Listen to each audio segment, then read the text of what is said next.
All right, so this is FaZe Jev, and he's talking. This stuck out to me. I don't know what it's about, other than the title. And he talks about how gaming is doomed.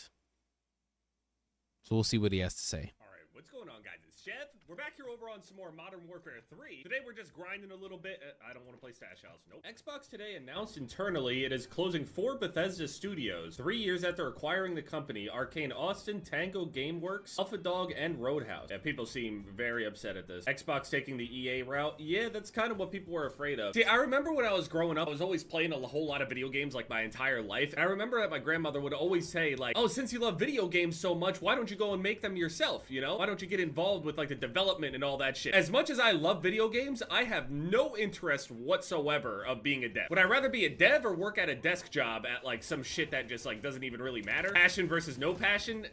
I guess I'd rather be a dev, but I would get my feelings hurt as a developer. Like easily I would get my feelings hurt. I know the stuff that I say about developers and their games and other things like that, my experience, and it's not even just that. I would have to like sit there and hold my tongue at people saying. If people got mad at the Helldiver developers for talking shit, you're lucky I'm not a dev. I would talk mad. See, back then when I was thinking about game development, I'm thinking about like The thing is with game development, it's like you got to be good, man.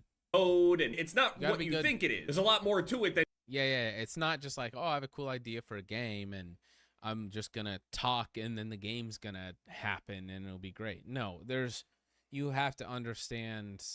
You have to be smart, man. You got to understand how to code, be good at math, and just like, oh, I have an engine, and then I place Correct. this block here, and this is just how it doesn't work like that. Now with Unreal, it's getting easier. And it was like, oh, you could become a game tester. That was one of the things that was like really popular at the time. They had commercials for it and everything where like you could test video games. But obviously I never chased that or anything like that. It didn't seem like a crazy job or anything. But now, since I'm looking at it, even being in like the higher developer status, number one, you're not safe. Number two, you still don't get paid very much for how much work you do. And number three, you're completely expendable. I was actually touching on this when I was talking about how it feels to be a Call of Duty player and have to deal with the fact. Yeah, but in fairness, at a lot of jobs, you're not always safe. I mean, it is higher risk. He's right, like pointing at that. But I mean, I would say, yeah, I don't think you're ever truly safe. There's always a chance that you get let go. Fact that there's 3 different studios, or technically 4 different studios with 4 different design philosophies working on a game that you actively play, and it feels weird a lot of the time because you end up getting a lot of whiplash. Even though the game at base is generally the same, the philosophies and designs and stuff like that change a lot. Every single year for Call of Duty as an annual release game with, I mean, admittedly is pretty high quality in the end, and to be able to produce a game like this year over year is pretty impressive. Requires a whole lot of coordination, manpower, all that stuff. Tons of talent, even if the game ends up being shit overall. And the way that they're able to just shit these things out every single year is very impressive. And not to mention, all of that manpower is also not consistent manpower. Yeah, we got people that are in good positions that'll be like in a leadership role, but every single year we're worried about Call of Duty not having the same qualities that the last one did, or the year before that. We're sitting here worried about whether or not a game is going to have the same feature that it had last time. I think that's a combination of the fact that we have multiple studios that all have different design philosophies. But on top of that, not only does it have different design philosophies, it also has a massive revolving door of developers that are just a part of the teams to begin with. So I'm trying. Well, that was part of the problem with Halo Infinite, is they contracted out so much of the work, and so it's just all these piecemeal pieces coming together, and then when ish hit the fan, it was like, oh, do we just call these contractors back and be like, hey, come back, we need your help again. It's a disaster. Whereas I think if you look at Larian, Baldur's Gate, it's like, I think there is a bit more longevity in that studio from employees, so they can build on the foundations and the vision that they already had. Trying to think, if I'm a brand new developer that just randomly gets hired at, say, Infinity Ward or some shit like that, I've never worked on a Call of Duty game before, but they got it down to a T and they know how to go and make one from scratch. But all of the details in that process end up getting lost because even though it's technically the same design and everything, it's going to be made slightly differently. Kind of like if you have a tutorial on how to draw something and you have a bunch of different talented artists, they won't ever draw it exactly the same. Even the same artist won't draw shit the exact same way every single time. So because it's a revolving door of talent that come in and out, there's more and more inconsistencies that happen with all of the features in the game. I want to play video games, not create. I have zero interest in that shit. I would be better suited for something like a community manager role, but even then, I still don't want that. I'm just saying, if I had to be somewhere in this whole industry, community manager would probably be the closest thing that I could ever possibly do. Number one, I would just get fired for talking shit, and then also number two, I would also get fired because the roles just aren't permanent. They never are. Your talents are just thrown all around, all over the place. No matter how good or successful you are at your job, it won't matter. You're just gonna get tossed around and thrown somewhere else. You're replaceable. There's a million of you. There's nothing special about me whatsoever. That's how you're treated. Even if in truth, you actually do have some pretty... I don't know if that's completely true at every studio. I mean, I can't say I've never worked for him. And I don't know if he has, but I gotta believe that there are studios that don't just treat people like everyone like crap. I don't think so.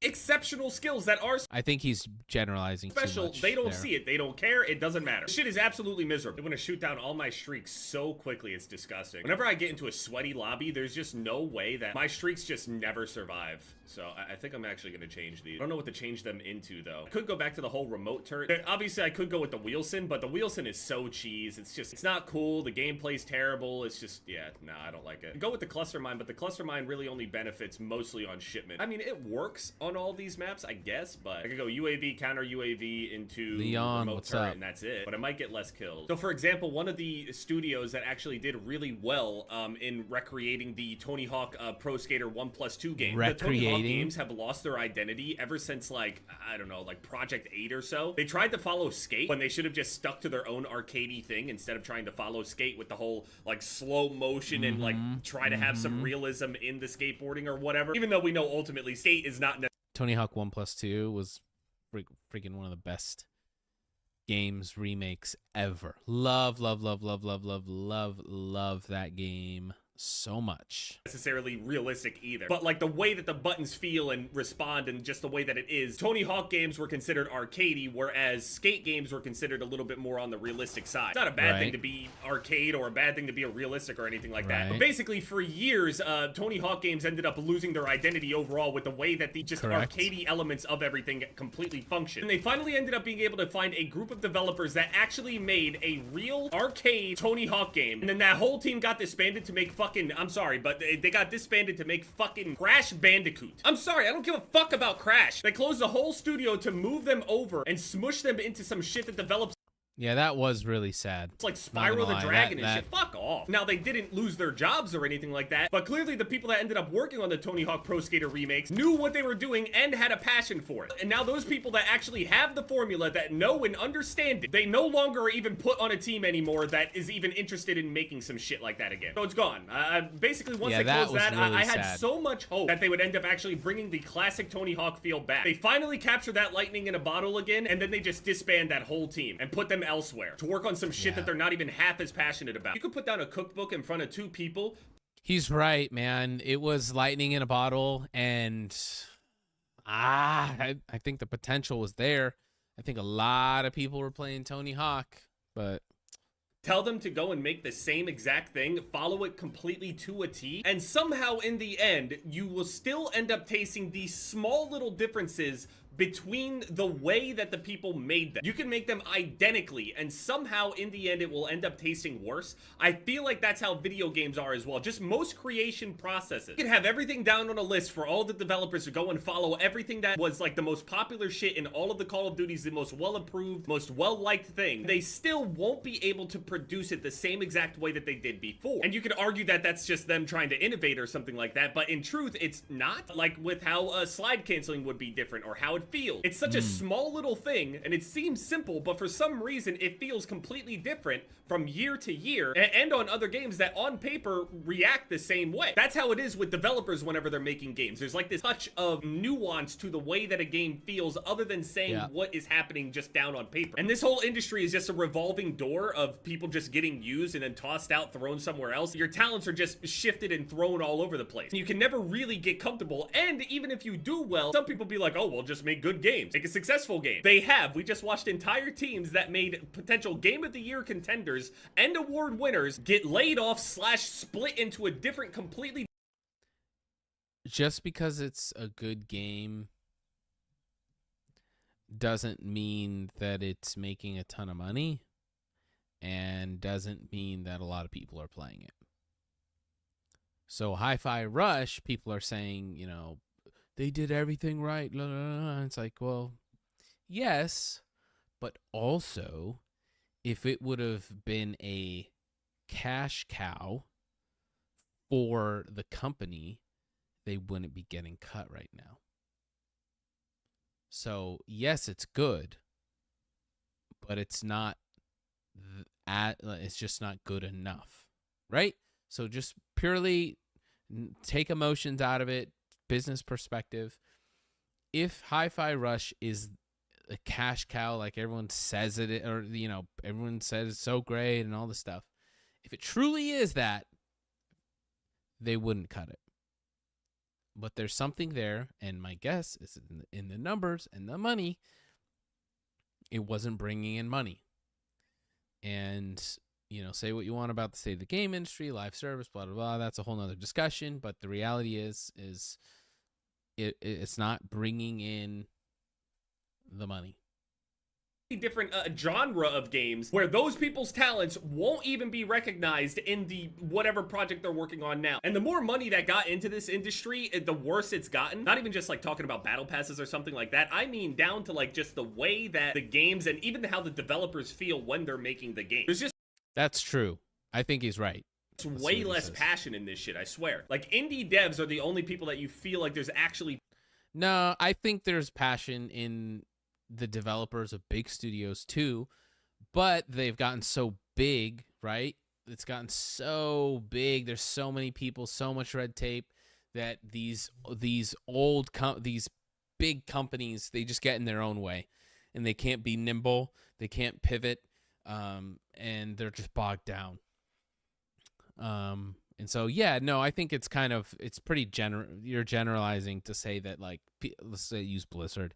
People at Blizzard don't have passion, right? Like, I don't think that's the case. I really don't. I think a lot of devs are very passionate at these big studios, and a lot of them are like, hey, it's my dream to work at one of these studios. It'd be amazing. But they're so big that it bogs down their efficiency, it bogs down their decision making, it bogs down their ability to be creative and nimble and think on their feet and make the best decisions. Passion involved. And then even if you end up getting a team that seems really passionate and they're backed by like big group, those people are still completely powerless to the powers above them. Shit just True. Sucks. Exactly. Today